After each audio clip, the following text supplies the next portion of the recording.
Tere! Mina olen Juhan Koppel, Rakett69 teadustoimetaja ja näitan teile, kuidas ehitada masin, millega mõõta nööri pikkust. Mul on laual vaid selline 30 cm nioonlaud ning sellega oleks mingisuguse natukenegi pikema nöörijupi mõõtmine küllaltki keeruline. Kuid õnneks on siin laual ka puitmaterjali, erinevad kettad ning näidisnöör. Ja nendest on võimalik ehitada päris huvitavaid masinaid. Laual on ka kaaluvihid. Teoreetiliselt saaks ju teha niimoodi, et mõõdan kas või selle sama joonlauaga ära, kui palju kaalub 10 meetrit nööri ning seejärel leian selle tundmatu nööri raskuse.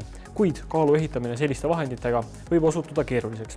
Seega ehitame mingisuguse kavalama masina.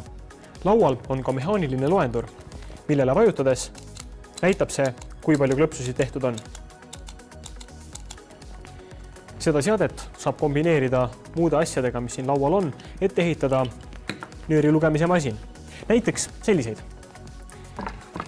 See masin koosneb ühest pöörlevast kaikast, mille küljes on 2 polti. Nende peale saab kerida nööri ning nende 2 poldi vahekaugus on 30 cm. Siin oleva vända abil saab seda pulka keerutada ning siin all on mehaaniline loendur. Iga kord, kui me ühe täispöörde teeme, loeb loendur 1 numbri võrra edasi.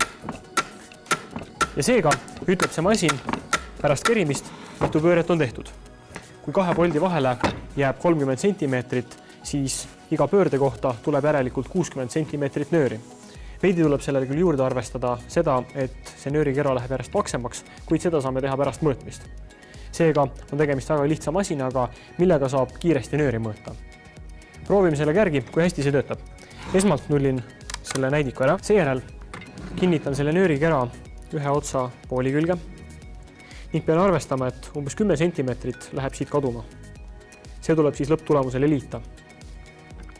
Kui nöör on kinni seotud, asetan algasendiks selle lati siia loenduri juurde niimoodi, et hetkel on ees 0 ning see nöör algab pihta siit samast 0 juurest ning kui me teeme esimese pöörde, siis lööb loendur 1 numbri juurde. Ja nüüd samamoodi jätkates saame mõõta ära kogu nööri.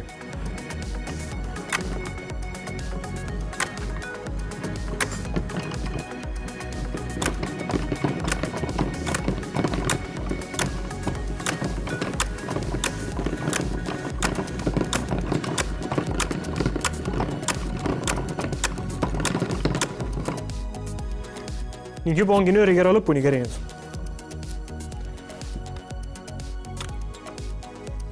Üks pööre tuleb veel ning pool pööret veel peale, ehk siis lõpptulemusena lisame 10 cm ning pool pööret.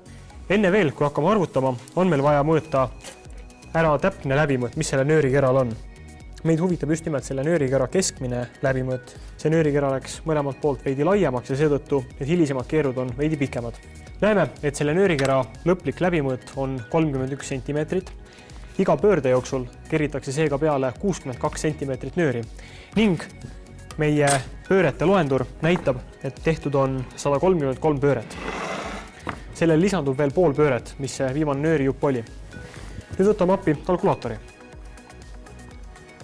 133,5 pööret korda 62 cm ehk 0,62 meetrit on 82,77 ning sellel lisame veel 0,1 meetrit ehk siis see algne sõlme tegemiseks kulunud nöörijupi pikkus. Ja saame, et selle nööri pikkus on 82,87 meetrit. Selles nöörikeras oli tegelikult 83,0 meetrit nööri ehk siis me eksisime kõigest 13 cm. Protsentuaalselt pole ju sugugi paha tulemus. Ja täpselt nii lihtne ongi ise ehitada nööri pikkuse mõõtmise masina.